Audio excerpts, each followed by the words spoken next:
Y tal como ya se ha anunciado, se encuentran con nosotros 4 representantes de 4 partidos políticos. Estamos hablando de Úrsula Letona, jefa del Plan Económico de Fuerza Popular, Percy Tabori, miembro del Plan de Alianza Popular, Pedro Franque del Frente Amplio y Giovanna Prialé del Plan de Peruanos por el Cambio. Vamos a conversar con ellos respecto a las propuestas políticas porque, ojo, este es un tema sumamente importante en momentos en los que se habla, no solo que se habla, se percibe desaceleramiento económico que ya se está dando cuando el contexto internacional no es de lo más auspicioso y en verdad estamos ya, o sea, digamos, los últimos años de crecimiento económico, pues bien que mal, a un sector del país ya lo ha acostumbrado pues a un tipo de vida que podría estar cambiando en los próximos años a menos que se tomen en consideración pues algunas medidas y algunas acciones muy pero muy puntuales, y sobre eso es que precisamente vamos a hablar con nuestros invitados. ¿Qué tal si empezamos? Y habíamos estado conversando de algunos de los temas que vamos a hablar, pero sí me gustaría saber un poco, empezar con el tema del desaceleramiento económico. ¿Qué hacer para reactivar la economía? Entonces, empezamos con Giovanna Prialé de Peruanos por el Cambio. Bueno, Giovanna, muchas gracias por la brevemente, porque dado que somos 4, el tiempo nos va a ganar, por supuesto. Tenemos que correr con los minutos. Así es, gracias. Bueno, muchas gracias por la invitación. En Peruanos por el Cambio tenemos una propuesta que lo que busca es la generación de puestos de trabajo. Hemos hablado de 3 millones de empleo y un crecimiento económico que debería ir por encima del 5% para asegurar como mínimo que el PBI per cápita, es decir, el ingreso de cada una de las personas, va a poder crecer de manera sostenida. Para esto tenemos una estrategia que, simplificando, busca 2 objetivos en simultáneo. Por un lado, formalizar a la población, porque no podemos tener 70% de la población por fuera del sistema formal, y eso supone que estas personas van a poder gozar de beneficios sociales, vale decir, el acceso a un seguro de salud, un seguro de incapacidad. Ya conversaremos sobre el tema de las pensiones, que también tiene que ser una reforma integral. Pero nuevamente el cómo nos interesa eso, cómo los 3 millones de empleos, y para por ejemplo. eso, justamente, lo que estamos trabajando es la reducción en el impuesto general a las ventas de manera paulatina, que va a actuar como un factor que lo que va a permitir es que las empresas tengan mayor liquidez, para que de esta manera puedan tener mayores ingresos y así poder tener dinero para contratar más trabajadores. En paralelo, evidentemente, tenemos que seguir trabajando, y es una segunda apuesta fundamental, con los grandes proyectos de inversión en infraestructura, porque de esa manera vamos a poder generar los puestos de trabajo que el Perú necesita para la reactivación. Y el tercer punto, para cerrar, tenemos que trabajar en fomentar nuestras exportaciones, y para eso tenemos el tema del turismo y obviamente el tema de la exportación, que son puntos en los cuales tenemos fortaleza y diversificación productiva. Bien, a ver, Percy, igual y también, mira, pueden comentar respecto también a las propuestas que se puedan estar dando de los otros miembros panelistas. Claro, lo primero que nos preocupa es que mantener el equilibrio los equilibrios macroeconómicos dentro de lo razonable. Es indudable que se pueden aplicar políticas procíclicas o anticíclicas. En nuestro caso, nosotros estamos tratando de fomentar políticas anticíclicas, pero con un límite. El límite es aquel que nos permite el Producto Bruto Potencial, porque si nosotros exageramos en términos de estímulo de la demanda, lo que vamos a producir es un desequilibrio que se va a reflejar en problemas de balance de pagos o en problemas de inflación. Entonces, lo primero que hemos hecho es decir, vamos a alcanzar un 6% progresivamente de crecimiento, pero nos encontramos con que vamos a tener una situación prácticamente manejada en el primer año. 6 meses después de que ya se ha ejecutado el gobierno, prácticamente 7 meses, nos dan poco espacio para cambiar o a tomar medidas.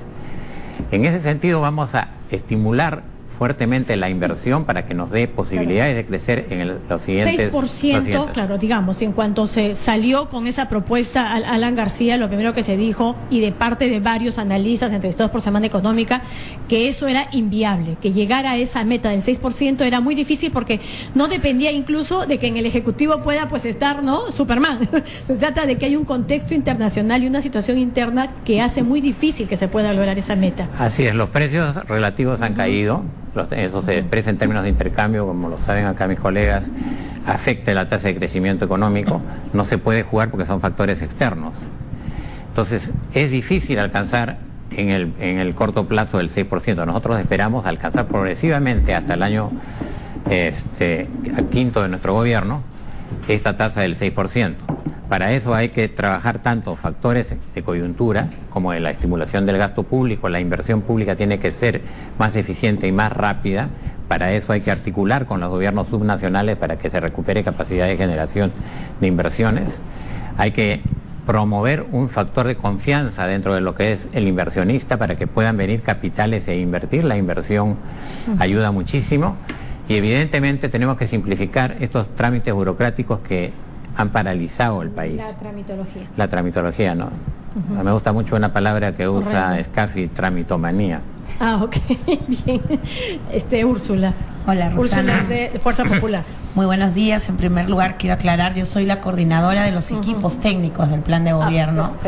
Y sí, definitivamente dentro de las medidas de carácter económico que estamos planteando en Fuerza Popular, tenemos dos aristas muy importantes. Exitosa. La primera es cómo reactivamos la inversión pública y privada, y ahí hemos propuesto el desarrollo de un boom de infraestructura social y productiva, que implica utilizar recursos del Fondo de Estabilización para potenciar la obra pública y también para incentivar la inversión privada. Y en ese sentido tenemos un paquete normativo de modificaciones al sistema de inversión pública. Y me quiero referir a un ejemplo puntual, es en el caso de las obras que se realizan muy cotidianamente, los colegios, las postas de salud, las carreteras, donde lamentablemente en el Perú no tenemos procedimientos estandarizados.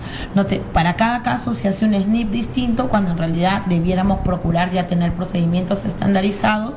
Y el segundo tema, que también normativamente lo hemos trabajado y lo tenemos listo, es cómo hacemos que las capacidades lleguen a las regiones. Como dijo Percy, tenemos un déficit de gestión en las regiones y en los gobiernos locales que creemos que es importante atacar.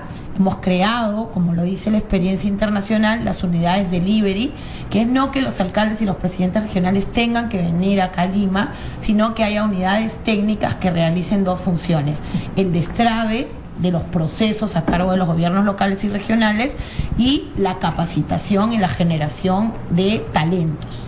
Ese es el primer aspecto. Y el segundo pilar es el tema de la formalización. Nosotros tenemos un paquete muy agresivo de formalización para la micro y pequeña empresa. Estamos pensando más que poder darles una rebaja de los impuestos, estamos partiendo de IGB 0, que implica que los 2 primeros años ellos no van a pagar impuestos una vez que estén formalizados. Que a los que se incorporen. A los que se incorporen, los que ahorita no están, no figuran. Entonces, los que opten por este paquete normativo de incorporación a la formalidad, tengan un régimen especial que hemos denominado IGB 0, y que puedan tener 2 años de no tributación, y de ahí se les aplique una tasa progresiva. Y además también hemos planteado la modificación de los regímenes especiales del RUS, porque vemos que no se condicen con la realidad. Por ejemplo, en el caso de los pescadores artesanales que trabajan por temporadas, este es un régimen que no se ajusta a lo que ellos hacen. Bien, a ver, señor Franque, además no sé si discrepas también con algunos de los planteamientos, ¿estás de acuerdo? Los 4 están sí, así claro, parecidos. podemos discutir un poquito, y en primer lugar agradecer este debate. La campaña se ha puesto un poco fea. Sí. A nosotros nos han acusado de todo, de terroristas, asesinos, etcétera, cosa que en realidad desacredita un poco una campaña que creo que lo mejor es contrastar opiniones con su polémica, claro, porque la gente también quiere un poco y la gente quiere saber, ¿no?, cómo va a estar su bolsillo en los próximos años también, y eso es importante, va a depender mucho del timón que se dé en el tema económico. Mira, en el tema económico, efectivamente tú has dado en el clavo. Estamos en una situación económica que a nosotros nos preocupa bastante. No se está generando para nada el empleo que necesitamos, ni la 10ª parte. La industria y la construcción están en negativo, en rojo. La industria tiene más de 28 meses paralizada. Y a nuestro juicio hay que plantear claramente que esto requiere un gran cambio, un gran giro, porque nosotros pensamos que esto es consecuencia de un modelo económico implantado hace 25 años, que se ha seguido en todo este tiempo y que ha puesto el énfasis en darle prioridad a las grandes empresas transnacionales que se llevan nuestra minería, nuestro petróleo, que le pagan poco a los trabajadores, que es una situación de enorme injusticia social. El Perú es uno de los países más desiguales del mundo, y nosotros pensamos que esto tiene que cambiar. Pero efectivamente hay que comenzar, hay que comenzar por el lado de la reactivación, efectivamente, y el tema del empleo es fundamental. y nosotros planteamos, para comenzar, 3 medidas de corto plazo para reactivar la economía, ¿no? En primer lugar, un fuerte aumento de la inversión pública. En 4.000 millones de dólares, 2% del PBI, es un aumento temporal, un empuje fiscal, que eso va a permitir dos cosas, ¿no? En primer lugar, la misma construcción genera una enorme cantidad de empleo y reactiva el mercado interno. Coinciden con el boom de infraestructura que propone Fuerza Popular. Pero nosotros le ponemos cantidad y plazo. Y en segundo lugar, claro, eso permitiría generar empleo en la construcción, y en segundo lugar permitiría reducir los sobrecostos logísticos, porque estamos hablando sobre todo de inversión en carreteras, en puertos, ¿qué es lo que está proponiendo en telecomunicaciones, y también entiendo etcétera, ¿no? Una segunda, tal vez plantearía 2 medidas que no he escuchado en los demás, que me gustaría ver su comentario. ¿En qué se diferencia Frente Amplio? Uno primero es cómo promover la inversión privada reduciendo la tasa de interés. Las tasas de interés en el Perú son sumamente elevadas, el margen de ganancia de los bancos es sumamente grande, el Banco Central de Reserva ha elevado la tasa de interés cuando nosotros pensamos que debía bajarse, y si tú bajas la tasa de interés y facilitas el crédito a la empresa, entonces eso favorece la inversión privada. En la medida que la gente tiene más acceso al crédito y paga menos por él, le va a ser más fácil invertir. Y la tercera medida que quiero detallar de corto plazo, y si me permites un poquito más, es la remuneración mínima vital. Es otro tema que no he escuchado aquí, y nosotros planteamos aumentar la remuneración mínima vital a 1.000 soles, y puedo, si tengo unos minutos, sustentar por qué esa cantidad. Porque falta una segunda ronda, ¿no? Porque además sí quiero que entre ustedes mismos puedan evaluar, y sobre todo porque acá lo importante es que quienes nos están escuchando en sus casas puedan entender exactamente las diferencias y los matices de las propuestas de cada uno de los diferentes partidos políticos. Vamos, la última para que termino con una cosita, que es el tema de la diversificación productiva. Nosotros pensamos que efectivamente hay que darle mucho impulso al turismo, a la agricultura, a la industria, a la construcción. Hay que prender nuevos motores del crecimiento. La minería tuvo un rol, tiene un rol, pero ya la caída de los precios internacionales hace que eso ya no sea más, no puede ser una cosa importante en el crecimiento del Perú, y es muy importante generar innovación, cambio tecnológico. Por eso nosotros proponemos un ministerio de la innovación, ciencia y la tecnología. Si no tomamos en serio el tema de la investigación, la innovación, el cambio tecnológico, no vamos a poder tener una economía moderna en los próximos años. Giovanna, ¿qué opinas tú del plan del Frente Amplio y en qué se diferencian ustedes? Bueno, pero ya. Bueno, en primer lugar yo creo que hay algunos puntos de coincidencia. No, sí, claro. O sea, por ejemplo, estamos hablando de fomentar una fuerte boom de inversión privada y pública. Los canales a través de los cuales se dan definitivamente son distintos, ¿no? Nosotros no hemos pensado ni planteado usar el dinero del Fondo de Estabilización, porque el Fondo de Estabilización es un fondo de emergencia. Y lo que nosotros tenemos ahora es un problema de carácter estructural, ¿no? Entonces, es como que tú tengas un dinero ahorrado para casos de emergencia, que puede ser el día en que tú no estés y de repente tienes hijos pequeños, ¿no es cierto? Y tienes un problema ahora que de repente es un problema de largo plazo. Acabas de ser detectada con una enfermedad que es una enfermedad crónica degenerativa. Lo que nosotros tenemos que hacer es usar el dinero privado, de la inversión privada, fomentar la inversión privada a través de las alianzas público-privadas, pero sobre todo a través de un esquema creativo en el cual nosotros logremos desarrollar todas esas grandes obras de infraestructura que están listadas en nuestro plan de gobierno a partir del primer día. Y para eso, evidentemente, el factor confianza es fundamental. Y nosotros, yo creo que ahí tenemos un punto de marcada diferencia. Venimos con un candidato a la presidencia de la República que tiene experiencia en el gobierno, que ha hecho grandes obras y que por lo tanto es conocido a nivel nacional e internacional, y que genera la confianza suficiente como para poder atraer inversión privada, por un lado. Por otro lado, lo que estamos buscando, y creo que ahí hay un punto también de coincidencia en el tema de la remuneración mínima vital, nosotros hemos planteado dentro de nuestro plan de gobierno un incremento desde el primer día a 850 soles.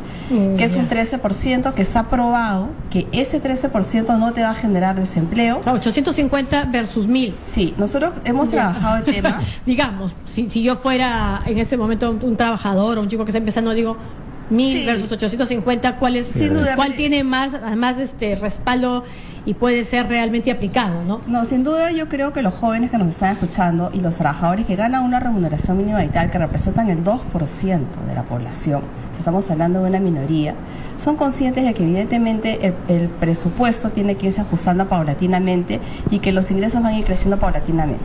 Pero no quería dejar de tocar un tema que para mí es clave porque es uno de mis temas de especialización, que es el tema de las tasas de interés, ¿no? Las tasas de interés en el Perú son elevadas. No, vamos a volver sobre eso. ¿Te parece? Sí, por supuesto, porque ese tema porque no, eso lo tenemos que hablar y eso tiene que ver directamente con uno de los puntos que en este momento además es motivo de debate. Percy, tu opinión respecto a todas las otras propuestas y sobre todo en primer lugar me preocupa muchísimo que estemos entrando en una subasta de quién da más por los salarios mínimos vitales, porque la verdad de las cosas hay que situarnos en el espacio en el cual estamos tratando. El 70% de la mano de obra es informal o cuasi informal. Ese 70% no va a beneficiarse con los salarios mínimos vitales. Lo que vamos a hacer es le vamos a poner una valla más alta para que se puedan formalizar. Entonces, y las empresas medianas y grandes casi no pagan salarios mínimos vitales. Están por encima de esos salarios mínimos vitales porque tienen que competir con gente que está calificada suficientemente para poder lograr una alta productividad, exportar, competir en el mercado ampliado. Pero esa es una minoría. Y esto me lleva a un segundo tema. El tema del crecimiento tiene que mirarse desde dos puntos de vista. Nosotros hace mucho tiempo hablamos de Perú, un país, dos estrategias. Esto significa que hay un país formal y hay un país real. En el país formal, que es la parte moderna, nos empezamos a preocupar de las inversiones, nos preocupamos de las tasas de interés y una serie de elementos. Pero la parte informal, que está constituida fundamentalmente por trabajadores independientes y microempresarios, tienen un problema de capitalización. Muchos de ellos han hecho sus activos y no los han podido incorporar a la contabilidad y hoy día se pasan la vida peleando con la SUNAT, peleando con las municipalidades porque los persiguen, porque son informales. Comprendo que este es un tema sumamente complejo porque hacer una amnistía e incorporar estos activos puede prestarse a una figura de lavado de activos. Nosotros hemos planteado una figura que mediante una declaración jurada se puedan incorporar estos activos pagando una cuota reducida de impuestos y que esta declaración jurada diga que la plata no proviene ni de la corrupción ni del lavado de activos, con lo cual podríamos, por acuerdo nacional, poder incorporar o facilitar el ingreso de esta gente al sector formal. Pero quiero decirles otra cosa, no es solamente un problema de tasas de interés. El problema de la informalidad es un problema de escalas de producción. Son tan pequeños que los gastos administrativos no permiten que tengan utilidades operativas. Entonces se financian con el Estado. Pero esa en es la ese verdad. sentido, la propuesta de Fuerza Popular de que se incorporen y durante 2 años pues sea cero. Pero no es problema de impuestos solamente, es un problema de rentabilidad. Y la rentabilidad está vinculada a la escala de producción, a la tecnología. En muchos casos tienen tecnología. Pero lo que hay que hacer es buscar que de alguna manera se articulen y puedan alcanzar estas economías de escala. Para eso nosotros estamos planteando modernizar o crear 25 parques industriales donde se puedan generar economías de escala por la cercanía de quienes los abastecen o quienes de alguna manera complementan su producción. Bien, Úrsula. Bueno, yo también estoy más coincido con Percy, creo que por ahí va. Nosotros no hemos tocado, o sea, no hemos planteado una modificación a la remuneración mínima vital, en tanto no hay consenso al interior del Consejo Nacional de Trabajo. Todos los cambios de la remuneración mínima vital debieran darse en el consenso, en el seno del Consejo Nacional, y sin embargo siempre ha sido un tema político. Nosotros lo que hemos planteado es que exista una propuesta de remuneración diferenciada. Como dijo Percy, las grandes empresas, que son la mayoría, no pagan una remuneración mínima, sino es un porcentaje muy pequeño, del 2 al 3%. Entonces, para ese caso nosotros estamos planteando que hay una remuneración diferenciada que vea ese país real del que habla Percy, esos que queremos volver formales, para que con regímenes especiales esta gente pueda ir despegando. Y me refiero justo, efectivamente, la formalización es una receta, es uno de los caminos, y además queremos volver con también cómo generamos productividad en las micro y pequeñas empresas. Y el Estado ahí juega un rol muy importante, los núcleos ejecutores, cómo hacemos que se articulen, que entre ellos generen cadenas de valor, que puedan incluso llegar a la exportación. Y el otro tema que también se ha tocado, y es el tema de cómo generamos inversión. Sí, hay que volver a la génesis del problema, y la génesis del problema es que tenemos un Estado con una burocracia realmente escandalosa, tenemos pocas capacidades y hay que trabajar en las capacidades, en la generación de capacidades. Claro, pero eso es más como que mediano y largo plazo, ¿no? Claro, pero son hay que medidas empezar, es tienen cierto. que ir en paralelo. Nosotros no podemos exigirle a un gobierno regional que tenga un proceso de licitación, no solo que aleje la corrupción, sino que cumpla los fines, si es que no trasladamos capacidades. Y eso también es una acción de gobierno que estamos proponiendo desde el primer día. Pedro, aumento de la inversión, pero tú hablas básicamente de la inversión pública. Y privada, por supuesto. Y también privada, pero Sí, ¿cómo la claro. motivas? ¿Qué confianza o sea, cómo generas la confianza como para que puedan apostar y decir, perfecto, con Verónica Mendoza yo pongo mi plata e invierto en tales y cuales proyectos? Claro, pero déjame primero responder o insistir en el tema de la remuneración mínima ¿Estás siendo vital. populista? Efectivamente, por varias razones. En primer lugar, porque en conjunto los salarios en el Perú han perdido mucho. En los años 80 y hasta el año 90, los salarios eran el 30% del Producto Bruto Interno.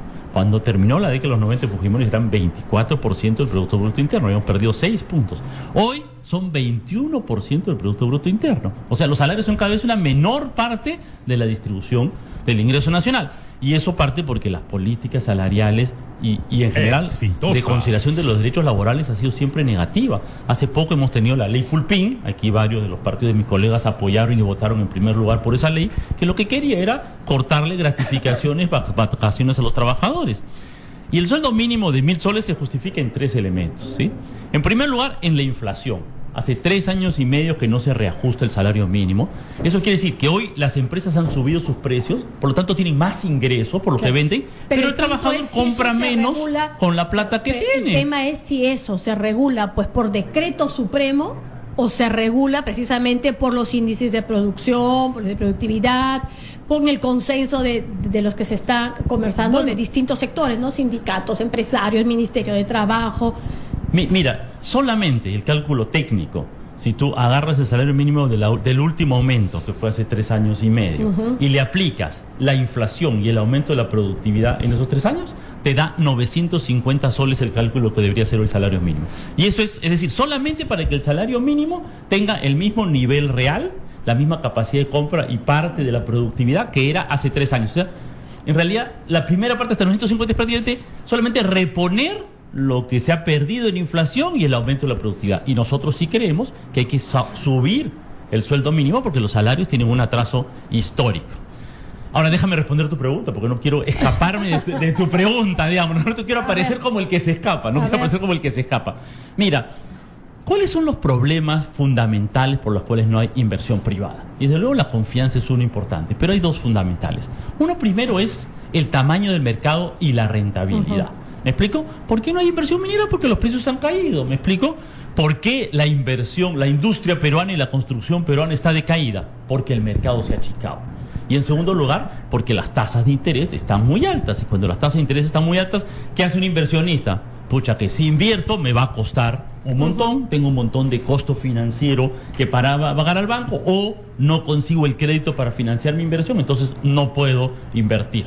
Entonces, nuestras 2 medidas fundamentales son: desde luego hay que mantener la confianza, por eso nosotros tenemos una propuesta económica seria, pero fundamentalmente, 1, reactivar el mercado interno; 2, bajar la tasa de interés; y en tercer lugar, eliminar los sobrecostos logísticos. ¿Me explico? El costo de la infraestructura, de las carreteras malogradas, de la carretera central, por el amor de Dios. ¿Cuánto costó eso a los inversionistas privados? Sí. Las tasas de interés, realmente, ¿cuánto distorsionan? Y cuando uno habla con representantes de la banca, dicen, bueno, lo que pasa es que a diferencia de otros países, los riesgos que se asumen en el Perú, pues son mayores. Y es por eso que nuestras tasas de interés son mayores respecto a otros de la región o de Estados Unidos. Mira, en las tasas de interés... Giovanna y Peruanos por el Cambio, por cierto. Exitosa. Giovanna Pereira, Peruanos por el Cambio. En el tema de tasas de interés, evidentemente, yo creo que sí hay que distinguir, ahí discrepo un poco con Pedro, de la posibilidad de una gran corporación de acceder al crédito que lo puede hacer fuera del país tranquilamente a tasas mucho más bajas y realizar los grandes proyectos y lograr que la rentabilidad que obtiene sea mayor a la inflación o al costo financiero, ¿no? Porque finalmente estamos hablando de que tú tomas la decisión de invertir si es que el retorno de tu dinero es mayor a lo que te costaría tener ese dinero guardado en tu bolsillo o en una cuenta bancaria. Claro. El problema está cuando nosotros hablamos de las tarjetas de crédito y de crédito para los microempresarios. No, pero también el momento de ahorrar, ¿no? Lo que te dan por los intereses que te dan por tener tu plata ahí, a veces... El dinero, la tasa de interés que y si te pagan, y si tienes menos de un monto, hasta te terminan cobrando. La tasa de interés que te pagan puede resultar inferior a la inflación. O sea que en lugar de estar generando riqueza, estás perdiendo riqueza. Y en ese punto nosotros sí estamos preocupados. Tenemos un punto de coincidencia. Yo he venido trabajando en el tema 10 años y hay experiencias internacionales que nosotros vamos a volcar al país. Primero, no estamos hablando en ningún momento de control de tasas de interés, porque creemos en una economía de libre mercado. Pero, ojo, en el caso de la línea de crédito para microempresarios, nosotros hemos dejado de lado la importancia que tiene en nuestro país COFIDE, a través de la línea de crédito preferente que antes era utilizada para llegar a los microempresarios directamente a tasas de interés que deberían ser la tercera, cuarta o quinta parte de lo que hoy día nos cuesta obtener un crédito. En segundo lugar, vamos a prohibir las comisiones abusivas, como la comisión interplaza y la comisión por membresía de tarjetas de crédito, y eso lo vamos a incluir en la ley que ya existe de protección al consumidor. Pero Bien. Esa facultad la va a tener el Congreso. Y la tercera, porque sé que mis compañeros también tienen el derecho a hablar, porque vamos tiene a crear, y también hay invitados, lo sé, y también vamos a crear el Tribunal de Defensor del Cliente Financiero, que va a ser autónomo, como funciona ya en México y como funciona en Chile. Ese defensor del cliente financiero va a ser una autoridad que va a tener la capacidad de mirar la defensa de los derechos del consumidor, de mirar que no te llamen por teléfono para decirte, ¿sabes qué? Hay 50.000 soles para que tú tengas una línea de crédito preaprobada, sino que te den asesoría financiera al momento de otorgarte crédito. Y para cerrar, vamos a hacer y para la cerrar de educación verdad financiera obligatoria en los colegios, desde educación inicial hasta la educación superior, técnica, universitaria. Bien, con las disculpas del caso vamos a dar pase a lo que es el resumen de noticias y continuamos con ustedes y con los mismos tiempos, por supuesto. Bueno, damos pase a lo que son las noticias, el resumen de noticias y continuamos con nuestros invitados. Ya regresamos con Rosana Cueva en Exitosa. Única respuesta, Radio Exitosa.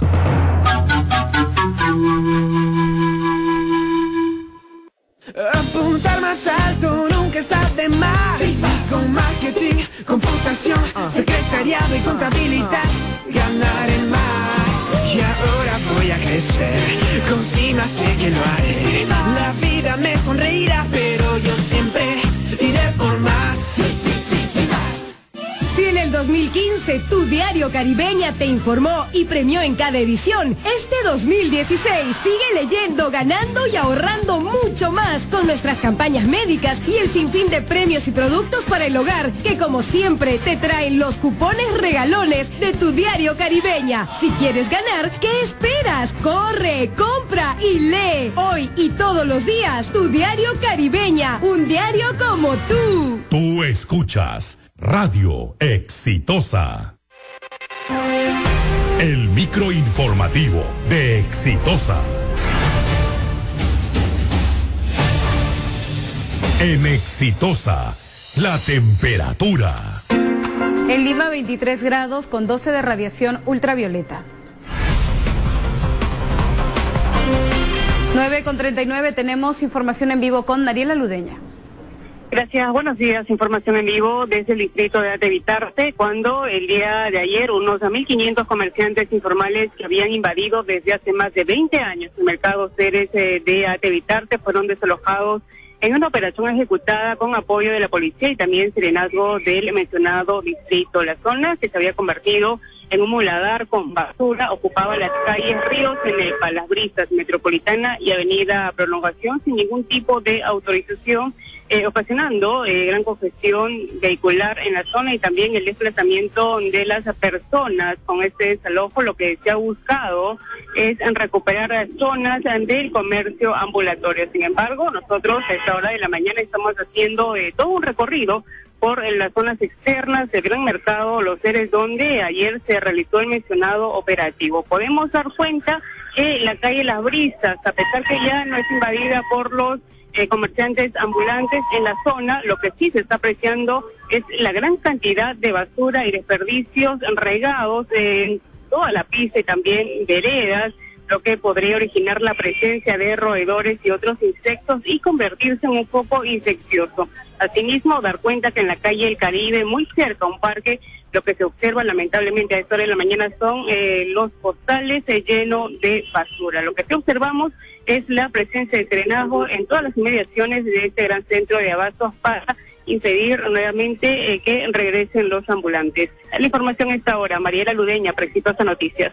Gracias, Mariela. 9:41. El presupuesto del Ministerio de Transportes y Comunicaciones es de 10.100 millones de soles para el 2016. Monto histórico, según dijo José Gallardo Q, titular de esa cartera.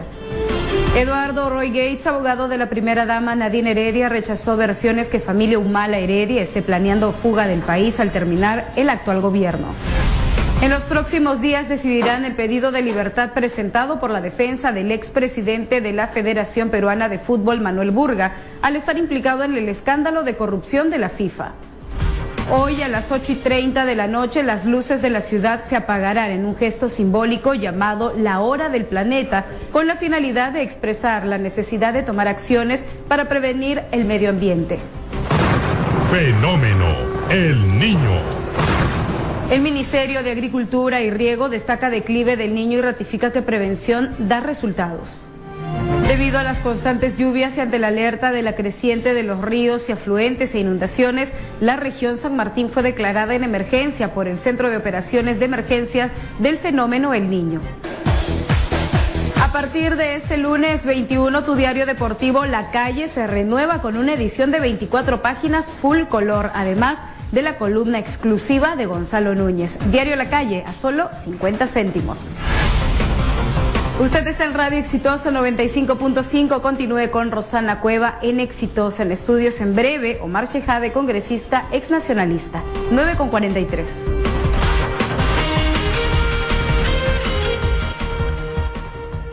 Tú escuchas Radio Exitosa.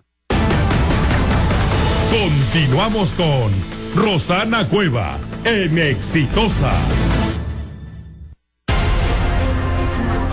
Bien, seguimos con nuestros invitados. Estamos conversando además representantes de Fuerza Popular, Alianza Popular, Frente Amplio y Peruanos por el Cambio respecto a las propuestas económicas. Le tocaba el turno a Percy Taubouri respecto al tema de las tasas de interés de los bancos, que para muchos son pues leoninas. Primero hay una clasificación de riesgo que establece la Superintendencia de Banca y Seguros y tiene parámetros. Créditos normales, créditos con problemas potenciales, deficientes, pérdida, en fin. Decir que se está cobrando más porque se asume mayor riesgo es correcto, pero lo que no es correcto es que si el pagador es eficiente, es bueno, cumple, esta tasa siga siendo alta. Para eso hemos propuesto como elemento correctivo la creación de un bono de buen pagador. Es decir, ustedes asumen de que el cliente es riesgoso, muy bien, si falla están cubiertos, pero en caso contrario tienen que retribuirle como un bono ese exceso de cobranza que le hicieron. Esta es una primera medida. No pretendemos controlar las tasas de interés, pero sí fomentar la competencia.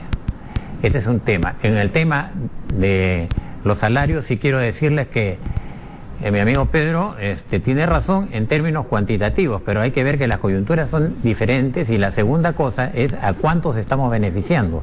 Y quiero insistir que el problema fundamental es el problema del Perú real, que es el 70% de la población y el cual no se siente beneficiado para nada con un incremento de remuneración de ese tipo. Bien.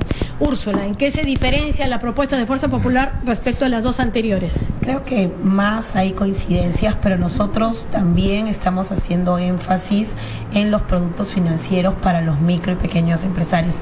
En realidad nuestro centro de atención va a estar en este grupo de interés porque creemos que con productos innovadores, tanto a nivel del Estado como de las entidades financieras, se va a propiciar la competencia. Vamos a tener nosotros... Pero digamos, para el resto, para la clase media, todo tendría que seguir igual. Ahí lo que se tiene que potenciar es los mecanismos de fiscalización y de control a cargo del Estado. Como bien lo señaló la representante representantes peruanos por el cambio, tiene que potenciarse el rol de la Defensoría. En este caso, hubo la Defensoría del Pueblo, que en algunos momentos metió su cuchara en este tema. Después se creó una Defensoría financiera, pero lo que creemos que se tiene que hacer es nuevamente volcar políticas públicas transparentes, donde nosotros, el común de los silvestres, pueda tener acceso a esa información. Muchas veces cuando tú firmas fijando la tasa de interés, el problema es la letra chiquita y que firmas en muchos casos sin leer. Entonces creemos que ahí la labor de fiscalización y de control del Estado, fiscalizando nuevamente a las entidades financieras, es fundamental, sea a través de una defensoría del cliente financiero, sea a través de mecanismos de participación, pero lo que tiene que potenciarse es eso, la transparencia y el acceso a la información. Y finalmente quería también volver sobre el tema del salario, porque creemos que es fundamental en este caso la actuación de la SUNAT. De cómo potenciamos a la micro y pequeña empresa. La SUNAT tiene un chip distinto el día de hoy. El rol de la SUNAT es productivamente, el bono de productividad se les entrega conforme el cierre de la bodega, la clausura, la multa del micro y pequeño empresario. Nosotros creemos que en ese caso el rol de la SUNAT debe ser distinto, debemos cambiar la estructura de remunerativa de los funcionarios, los premios de productividad, hacia cuántos pequeños y microempresarios formalizan, a cuántos los ayudan a hacer una declaración exitosa y mecanismos que impulsen la formalización. Pedro. Y ya esta va a ser la última ronda y cada uno va a tener un minuto, porque sí tenemos que conversar también con Omar Chejade. Bueno, con Verónica Mendoza en el Frente Amplio, estos símbolos son las tres flores. Nosotros sí pensamos que hay que hacer un cambio profundo en la economía. Y sí pensamos que se ha abandonado al trabajador y que es justicia recuperar los salarios en el Perú, ¿no? Es una coyuntura distinta, sí, pero venimos de 10 años de crecimiento económico. Se supone que hemos tenido un enorme avance y no hemos llegado a ningún lado.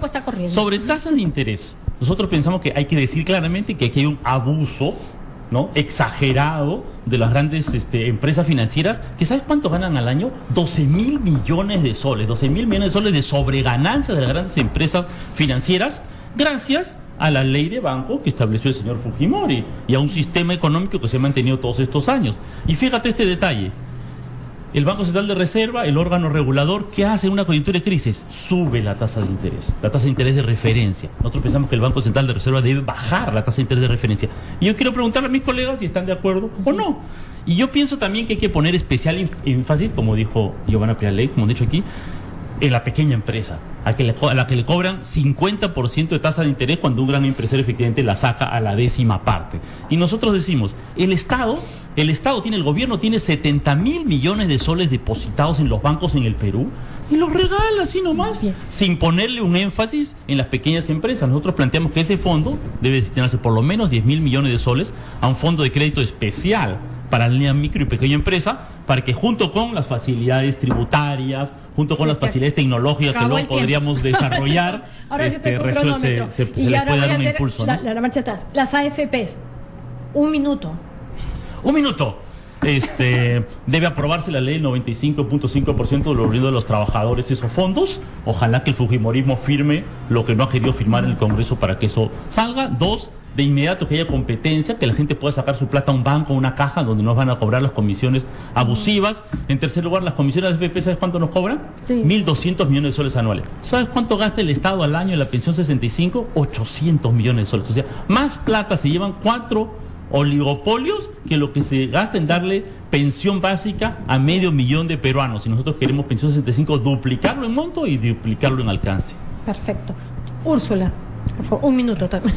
Nosotros hemos coincidido en señalar que el tema de las AFPs es un tema que merece una discusión técnica.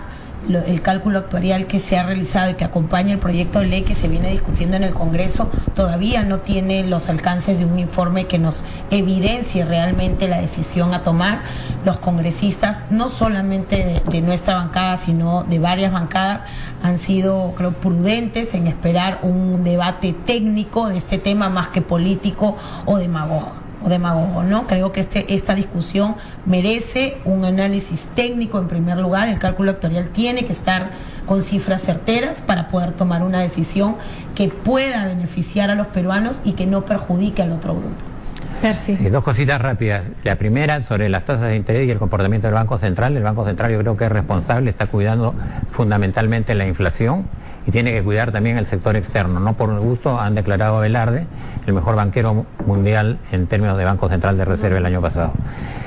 Creo que esto es un acto por lo menos de audacia, tratar de cambiar la política en ese sentido. En segundo lugar, quería decirles que en términos de AFPs, evidentemente, hay comisiones que son altísimas, hay que fomentar la competencia, pero eso no nos debe hacer caer en la tentación de entrar a controles de precios o controles de alguna manera que ya nos han demostrado en el pasado la crisis a la que nos llevaron modelos de alguna manera controlistas y estatistas. De ninguna forma. Bien, Giovanna. Coincido con Percy en el tema de la tasa de interés del Banco Central de Reserva, ¿no? Respecto al tema de las AFPs, tenemos que recordar que las AFPs nacen en el año 93, en el gobierno fujimorista, y además que en esos 5 años del Congreso se ha dado marcha contra marcha en materia de AFPs. Se trató de hacer obligatoria la afiliación de los trabajadores independientes y fracasó. Nosotros proponemos una reforma integral que no solamente incluye las AFP, sino también a la Oficina de Normalización Previsional. Porque no puede ser que hoy día solamente 2 de cada 10 trabajadores aporten un sistema de pensiones y que como cumple 65 años de edad no tengan ningún tipo de cobertura. Para eso nuestra propuesta incluye 2 pilares. El pilar solidario, en el cual vamos a poner un tope de monto de remuneración al cual tú vas a contribuir y tú vas a poder recibir una pensión mínima garantizada por el Estado y una pensión una pensión voluntaria que vendría a incluir las AFPs, pero como producto previsional que tú podrías financiar o coberturar a través de una AFP o de repente un fondo mutuo u otra entidad financiera. Giovanna, ahí terminamos lamentablemente. Bueno, muchísimas gracias por haber estado con nosotros y confiemos en que durante la semana además se van a seguir haciendo debates y sobre todo sobre un tema tan importante como es el tema económico. Gracias a los 4 por haber estado con nosotros. Ojalá Kiko y Pepe se animen. Muchas gracias a ti por la invitación. Gracias. Que no se chupen. Gracias. Bien, son ya las... ¿Qué hora es exactamente? Las 9:52 y bueno, nosotros como ya lo hemos anunciado, se encuentra también con nosotros Omar Chejade, quien a través de una entrevista ha señalado que se estaría, digamos, elaborando un plan de fuga de Nadine Heredia y del presidente Ollanta-Humala una vez que termine el mandato presidencial. Pero ante esas acusaciones, inmediatamente, por supuesto, ha salido el abogado de la pareja presidencial, el señor Roy Gates, quien ha dicho que todas estas acusaciones, en verdad, lo que buscan, dicen, es ejercer presión ante la Fiscalía. ¿Qué hay exactamente detrás de todo esto? Conversaremos precisamente con Omar Chejade. Omar, ¿qué tal? ¿Cómo estás? ¿Qué tal, Rosana? Gracias por tu paciencia. No, por favor. Bien, ¿qué opinas de lo que ha hecho Roy Gates? ¿Estás buscando ejercer presión ante la Fiscalía para que dicten medida preventiva, pues no sé, prisión preventiva contra Nadine Heredia? ¿O realmente es lo que ya cabe? No, de ninguna manera, Rosana. Fíjate, yo lo que primero dije es que no estoy postulando a la reelección parlamentaria. Lo decidí hace un año, no es como otros candidatos que dijeron que no iban y después fueron finalmente. Yo hace un año anuncié, incluso se lo dije al presidente, que no iba a la reelección. He cumplido, por lo tanto no tengo ningún interés parlamentario, proselitista, electoral, ni de votos, ni mucho menos. Dicho esto, mi interés siempre ha sido la defensa del sistema de derecho, del orden constitucional, y que no se quiebre justamente nuestra democracia, que felizmente en los últimos 3 periodos, los últimos 15 años ha seguido continua, sin golpe de Estado, sin autogolpes y sin violencia. Dicho esto, creo que es importante señalar, Rosana, que la señora Heredia lamentablemente pues no ha tenido ninguna credibilidad. O sea, ¿qué credibilidad puede tener una persona que, como tú bien dijiste en su momento, negó que sean sus agendas, negó las letras, durante 4 o 5 meses estuvo al país en vilo y luego tuvo que reconocer por una estrategia legal, no por haber reconocido de mutuo propio, sino por una estrategia legal de invalidar como prueba legítima esas agendas por ser y otra cosa que me preocupa, que tengo que compartirlo igual, es que está incluso denunciando a los peritos. O sea, está no solamente cuestionándolos, sino que además está pidiendo su retiro del Ministerio Público, que eso es otra cosa. O sea, no te gusta el fallo y empiezas a pedir por vías, digamos, un poco leguleyas de retiro. Entonces, después de 4 meses de haber negado en todos los idiomas que era su letra, que eran sus agendas, por una estrategia judicial o legal, lo reconoce. Bueno, dicho esto, quiero decir lo siguiente. en los últimos 10 días he recibido información de inteligencia, ¿no es cierto? Y mi obligación como congresista de la República es advertir. Si finalmente la fuga o el escape o el intento de golpista no se da, en buena hora, bienvenido sea, habremos evitado todos nosotros, la opinión pública, los medios de comunicación, un intento de interrupción constitucional. Te acordarás, Rosana, que hace 15 años Pepe Barba Caballero denunció que Fujimori se estaba llevando 15 maletas y que se estaba fugando del país en una visita a Brunei. Nadie le creyó, la gente se burlaba y finalmente en 3 días no regresó y se tuvo que renunciar por fax. En estos momentos, Rosana, estoy en la condición de decirte que hemos presentado hace unos 3 días al presidente del Congreso esta moción de orden del día en que pedimos justamente que el premier cateriano vaya al Congreso, sea invitado al Congreso de la República por parte del Parlamento para que explique por qué el presidente de la República, y este es una de los indicios razonables que nos llevan a pensar, más allá de las informaciones de inteligencia, que el gobierno está petardeando el proceso electoral, que quiere deslegitimarlo, porque el presidente de la República afirma gravemente, torpemente, esta resolución de su partido cuando él es presidente de la República antes de ser miembro del Partido Nacionalista y que debe velar además por las garantías del debido proceso. El retiro de Urresti. En la cual, bueno, de todos los candidatos. En este documento el presidente firma evidentemente el retiro de la candidatura a presidencia de Urresti y de toda la lista parlamentaria y señala que existe una marcada ausencia del principio de certeza electoral, que no existe confiabilidad en el proceso y que este ha sido dañado de manera negativa. Ahora, ¿él es miembro del CEN? Él puede ser miembro del CEN, pero la Constitución Política del Estado lo que señala clara y taxativamente que es el presidente de la República que debe velar por la transparencia y las garantías del proceso electoral. Si el presidente no vela por la garantía del proceso electoral y muy por el contrario lo petardea, dice que no es confiable el Jurado Nacional de Elecciones, que es contradictorio y que el proceso del Nacional de Elecciones está absolutamente dañado, entonces está siendo de juez y parte, está petardeando el proceso. Si esto se suma en los movimientos inusitados en el ejército, donde ha puesto a sus amigos, a generales de promoción, y los ha ascendido a divisionarios, de los 12 cambios, 9 son de él, de gente muy allegada, en puestos claves, y si además tenemos que en embajadas también claves, ha colocado a gente con la cual él ha trabajado como agregado militar el 2003 y 2004 en las embajadas de Francia y Corea del Sur, y las informaciones de inteligencia que tenemos, es evidente que algo se está preparando. Las informaciones de inteligencia puntualmente, ¿qué precisan? Que el presidente de la República quiere deslegitimar el proceso electoral tal cual lo ha venido haciendo, ya se le ha ido uno de sus candidatos aparentemente favoritos como el señor Guzmán, victimizarse, utilizar un malestar tramado, disfrazado en los cuarteles para poder irse y asilarse en algunos países amigos y poder burlar la acción de la justicia y buscar la impunidad. Eso sobre es lo que la base de que las condiciones no estarían dadas. Ya. Ahora, pregunta de rigor. ¿Qué informes de inteligencia cuando se supone que la DINI está pues desactivada, que está en este momento, digamos, casi en pausa, ¿no es cierto? Que no estarían trabajando. Fíjate, hay gente que se me ha acercado, Rosana, que obviamente no hay documentos desclasificados, eso no va a existir porque el crimen finalmente no da recibo. Y porque además imagino que estarán en otro tipo de tareas también, de estar activos. Hay gente descontenta que se nos ha acercado, hemos tenido reuniones y nos han dicho efectivamente que esto es lo que se está preparando ya hace algunos meses, ¿no es cierto? Y nos han dado esta información que le hemos brindado a la opinión pública, es decir, cuáles son los embajadores amigos que se han de alguna manera designado en países donde podría ir la pareja, cuáles son los cambios en el ejército que se han designado desde el año pasado, desde septiembre y octubre del año pasado, cuáles son los movimientos raros, inusitados, y además se han venido haciendo algunas, no solamente encuestas, sino programas de riesgo si determinado candidato gana o no gana. Esto no se hacía desde la época de Montesinos, ¿no es cierto? Y tenemos información que todo apunta a que la pareja esté buscando cierta impunidad. Acá no hay ningún tipo de presión, acá no hay... Fíjate, lo que correspondería a cualquier magistrado, a cualquier juez o a cualquier fiscal es evidentemente interponer una medida cautelar de impedimento de salida. No se está pidiendo pues detención domiciliaria, prisión efectiva, un impedimento de salida, o sea, nadie tiene corona. Por mucho menos un ciudadano de a pie, mi querida Rosana, se le interpone hasta medidas cautelares mucho peores, ya sea detención domiciliaria, prisión efectiva, lo que fuera. Por lo menos, claro, como decía, pero por lo menos un arraigo, por lo menos un impedimento de salida para que no pueda perturbar la acción de la justicia o la actividad probatoria.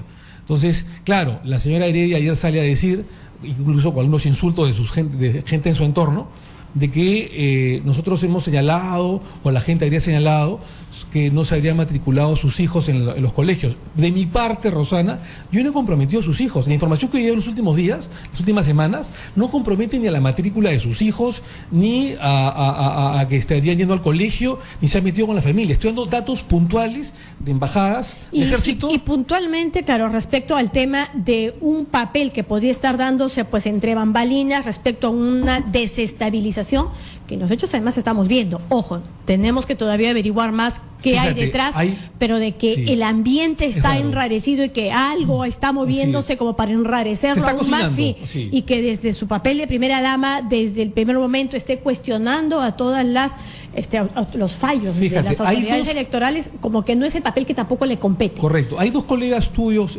Rosana, muy serios, como son Cecilia Valenzuela y César Campos, que también han advertido estos movimientos extraños, y en el caso de Cecilia Valenzuela ha hablado también de informes de inteligencia de un preparativo de aparente fuga que se estarían dando en los cuarteles. O sea, concuerda con la información que a mí me han venido dando hace ya algunas semanas ciertos agentes de inteligencia que por obvias razones no puedo revelar sus identidades.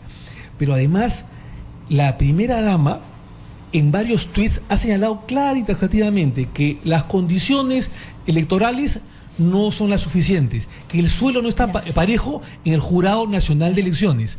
Y esto concuerda con un hecho gravísimo, Rosana, que es la firma del presidente de ese oficio retirando la candidatura de Urresti y la lista parlamentaria. O sea, el presidente, lejos de ser el garante, como lo sea la Constitución Política del Estado, de garantizar elecciones limpias y transparentes, petardea estas elecciones diciendo de que el suelo no está parejo, de que no hay certeza electoral, que no hay confiabilidad y que el procedimiento está absolutamente dañado dentro del Jurado Nacional de Elecciones. Entonces, hay una contradicción. A eso ella ha dicho, opino como una ciudadana común y corriente. Bueno. Como ciudadana tengo derecho a opinar, porque en algún momento se le cuestiona dentro del Twitter y ella dice eso. ¿Por qué negarle ese derecho? Porque está jugando en pared con el presidente de la República. Y el presidente de la República no es cualquier ciudadano, es el primer mandatario. Y la Constitución Política le obliga al presidente a guardar no solamente objetividad, imparcialidad y autonomía, sino garantizar con esa objetividad unas elecciones libres, transparentes. Es un garante de la democracia, de la transferencia democrática. Y el presidente de la República suscribe, o sea, hace suyo el documento al firmarlo y manifiesta que hay una marcada ausencia del principio de certeza electoral, que no hay confiabilidad y que el proceso está dañado negativamente, que es contradictorio. Entonces, todo esto, a ver, si el animal tiene 4 patas, si maulla y tiene bigotes largos, evidentemente es gato. Entonces, todos estos indicios razonables nos llegan a pensar que evidentemente el animal es gato y que efectivamente se está preparando, se está cocinando algo. Si lo logramos evitar con tu ayuda, Rosana, con la ayuda de la opinión pública, con la ayuda de la gente... Y sobre todo estar atentos, más allá de que, claro, y estar atentos y sobre todo no caer en estas provocaciones o seguirle el juego sin querer, queriendo a todo este ambiente de desestabilización, porque de que hay. En todo caso, yo sí creo que hay gente que puede estar participando pues de manera legítima y convencida de algunas causas, pero también hay que tener mucho cuidado que se podría estar siendo utilizados, ¿no? Solamente para terminar, solamente fíjate, qué casualidad que el Partido Nacionalista, que está ávido que a partir del 28 de julio de este año tenga una bancada que por lo menos la proteja de algún tipo de investigación política que pueda haber. El mismo Partido Nacionalista, a través de Nadine Heredia y Ollantumala, prescindan de esta defensa que puede hacer una pequeña bancada, si sean 4 o 6 parlamentarios. Si están prescindiendo es porque tienen una alternativa, es porque tienen un plan B, que se cocina algo oscuro. Lo único que hago yo como congresista de la República es advertir un posible plan de fuga. No estamos haciendo una alarma, un pánico político, ni mucho menos. Pero si podemos advertirlo, es mejor, porque es preferible estar atento que después estar llorando y lagrimear cuando ya los hechos han sucedido, ¿no? Bien, muchísimas gracias por haber estado con nosotros, congresista Omar Chejade. Y bien, son ya las 10:05, momento de retirarme. No se olvide este domingo, minutos antes de las 8, por Panamericana Panorama, con investigaciones que siempre dan que hablar. Muy buenos días.